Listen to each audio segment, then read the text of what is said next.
어느 정도 사이즈가 크면 그냥 자체로 있는 암은 거의 없어요.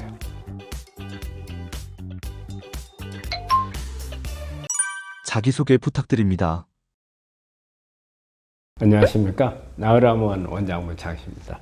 오늘은 여러분들하고 여러분들이 보내주신 댓글을 중심으로 해서 한번 이야기를 나눠볼까 합니다.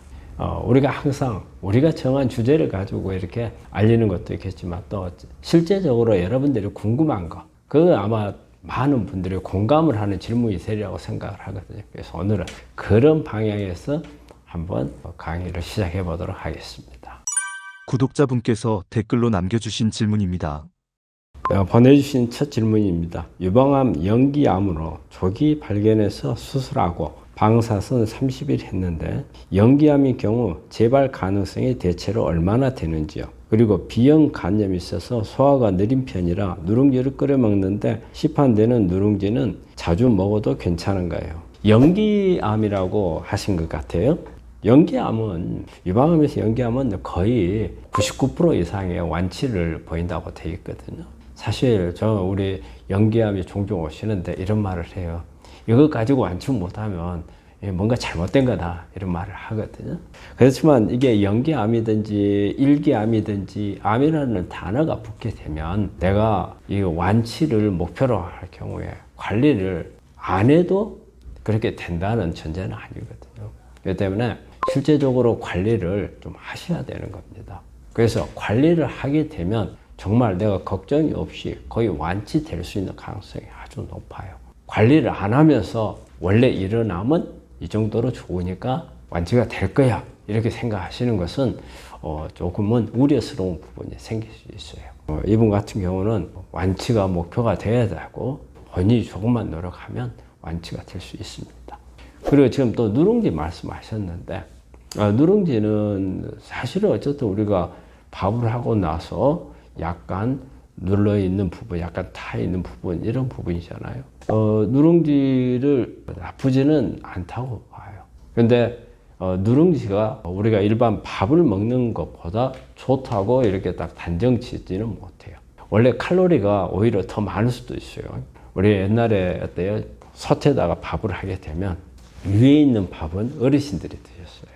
맨 밑에 있는 밥은 누가 먹었어요? 마지막에 주부들이 먹었어요. 되게 이제 집안에서 어머니나 누나나 맨 마지막에 있는 분들이 이제 먹게 됐는데 실제적으로는 어떻게 보면은 가장 영양가 있는 부분들은 바로 밑에 있었어요. 그러면 영양가 있는 부분 중에서는 우리가 비타민이나 미네랄도 있겠지만 칼로리도 많다는 뜻이에요. 누룽지를 먹는 것은 뭐 나쁘진 않아요. 특히 또 우리가 항암을 하거나 항암을 하는 동안에 어떤 불편한 게 있거나 또 암이라는 것 자체에서 별로 입맛이 없거나 이런 경우에 우리 한국 사람들은 누룽지가 상당히 좀 친근한 이런 부분들이 있고 소화에도 그렇게 나쁘진 않고 좋아요.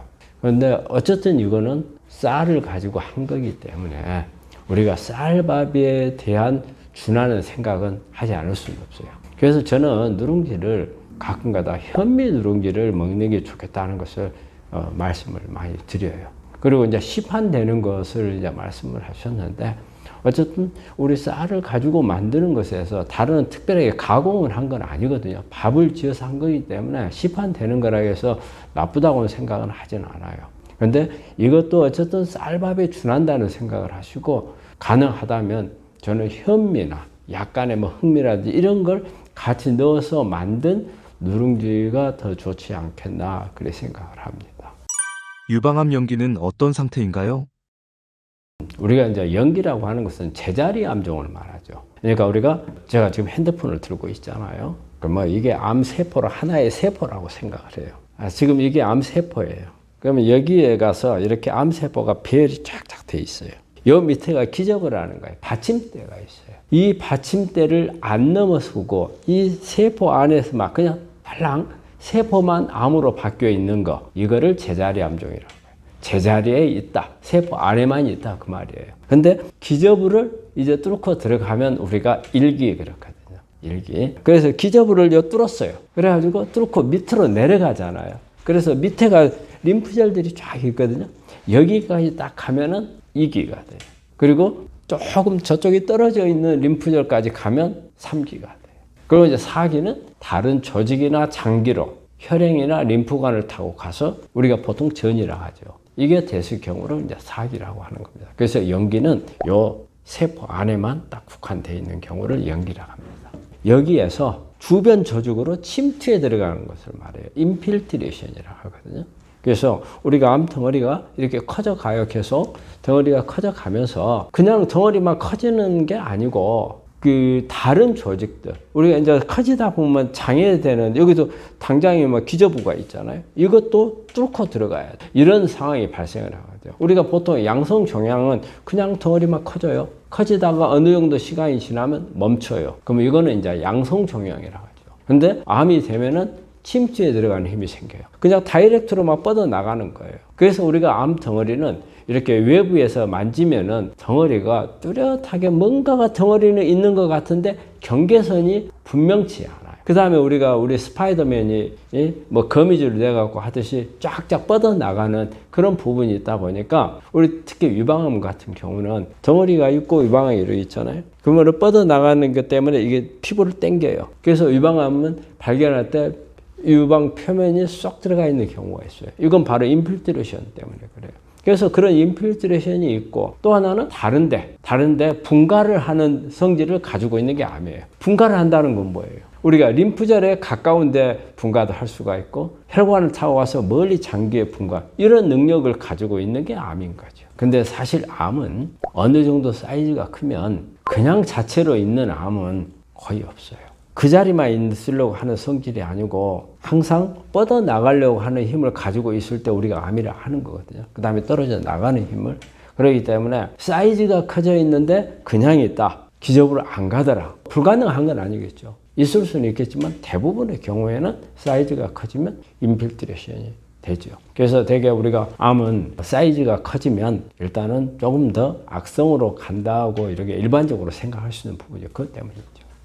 유방암 연기 수술, 항암 방사선 꼭 해야 하나요? 대개 이제 유방암 연기 경우에는 대개 이제 수술로서 이제 그 종결을 짓는 경우가 많아요. 항암 방사선을 하지 않는 경우가 많고.